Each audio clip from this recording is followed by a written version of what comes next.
de inmediato la doctora Sofía Martínez Agraz.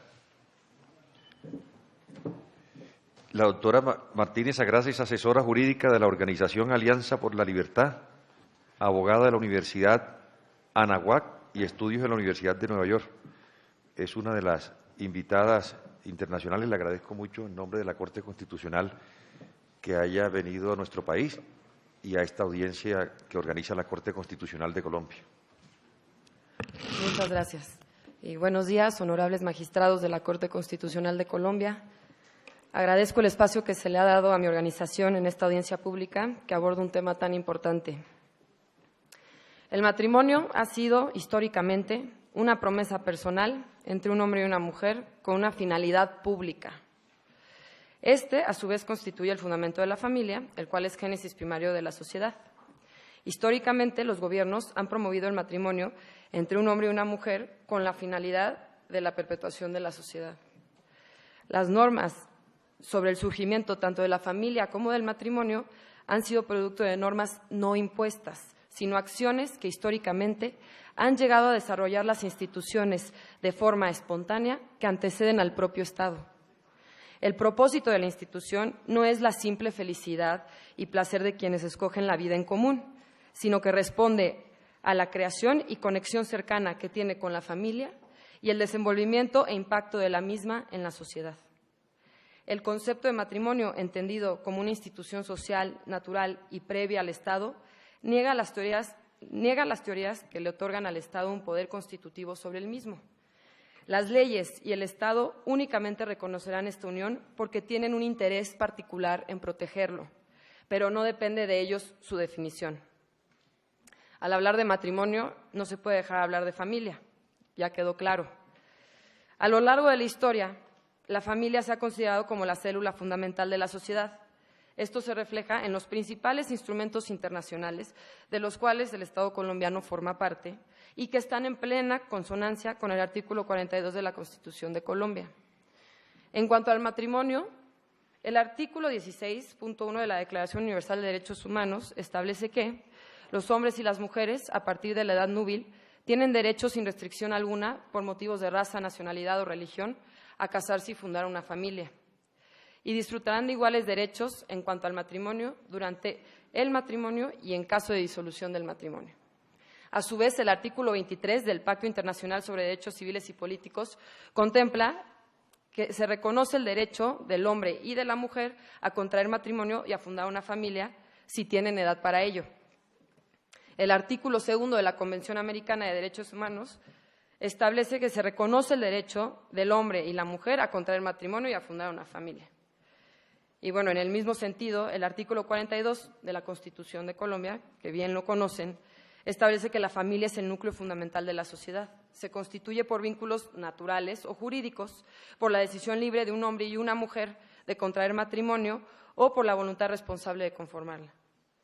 El hecho de que se contemple el matrimonio para un hombre y una mujer está basado en que solo de la unión del hombre y una mujer puede existir la capacidad de procreación. En esta capacidad procreativa que existe con esta unión, el Estado tiene un interés directo, puesto que es justo esa creación de una nueva vida y la unión que existe entre esta persona y sus padres el principal interés del Estado, para que en él no recaigan cargas que pudieran surgir en caso de que se incumpla con las responsabilidades y obligaciones que se crean con ese vínculo conyugal y de padres e hijos. Por su parte, el Comité de Derechos Humanos de las Naciones Unidas ha sostenido que el derecho a casarse y a fundar una familia, contemplado en el ya mencionado artículo 23 del Pacto Internacional sobre Derechos Civiles y Políticos, debe entenderse que ha sido reservado deliberadamente y exclusivamente para la unión entre un hombre y una mujer, pues es la única disposición en el pacto que define un derecho usando los términos hombre y mujer, en vez de todo ser humano, todas las personas, como lo hacen otras disposiciones. Este fue el criterio que se usó para resolver el caso de Juliet Jocelyn y otros contra Nueva Zelanda. En este mismo sentido, las interpretaciones del artículo 12 de la Convención Europea de Derechos Humanos, la Corte Europea de Derechos Humanos establece que el hombre y la mujer tienen derecho a casarse y a fundar una familia. En el caso Hämäläinen contra Finlandia, no se consideraron que esta disposición puede ser interpretada para dar acceso a las personas, a las parejas del mismo sexo. En un inicio, los sentimientos que puedan existir entre dos personas no son sujetos de protección, puesto que recae en el ámbito privado, no en el ámbito del Estado, y a este no le interesa ni debe intervenir.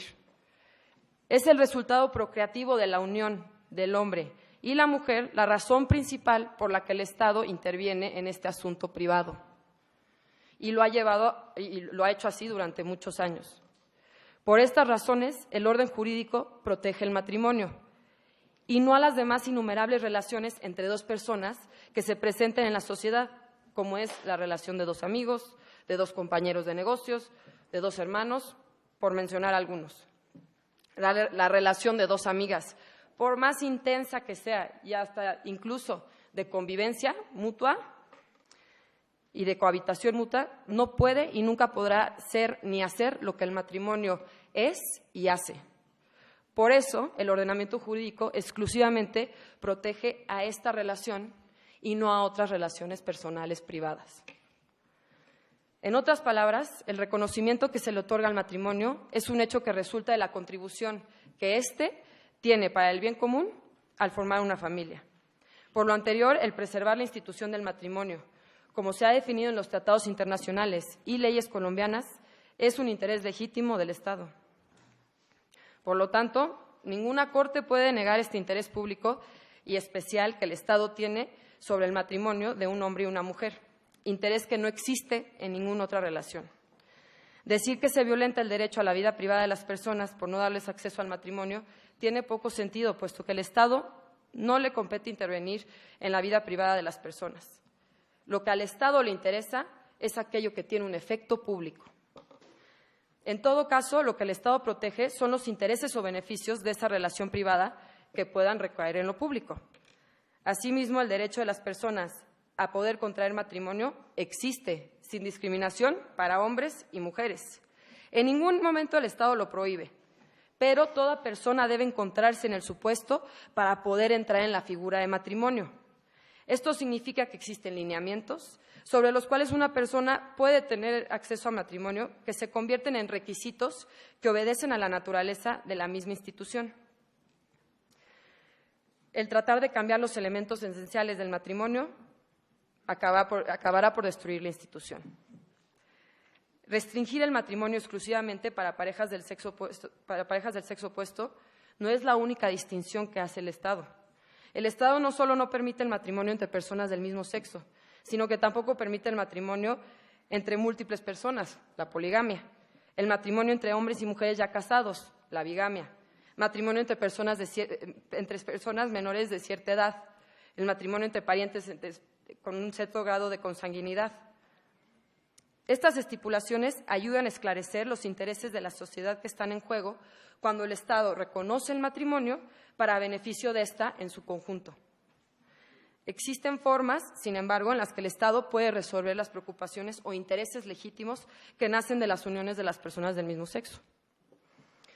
Es necesario recordar que el matrimonio no es resultado de un movimiento político, sino que surge con base en el sentido natural de las cosas para cubrir una necesidad vital, la perpetuación de la especie y con ello de la sociedad.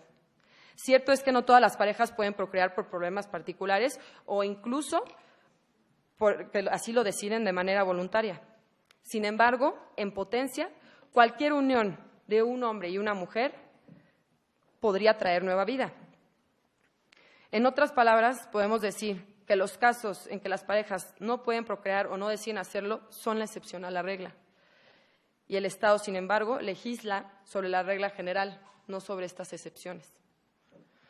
Adicionalmente, es necesario aclarar que el derecho reconoce y protege el matrimonio, no lo crea. Los derechos humanos no son positivizaciones legales de deseos o preferencias de personas o grupos.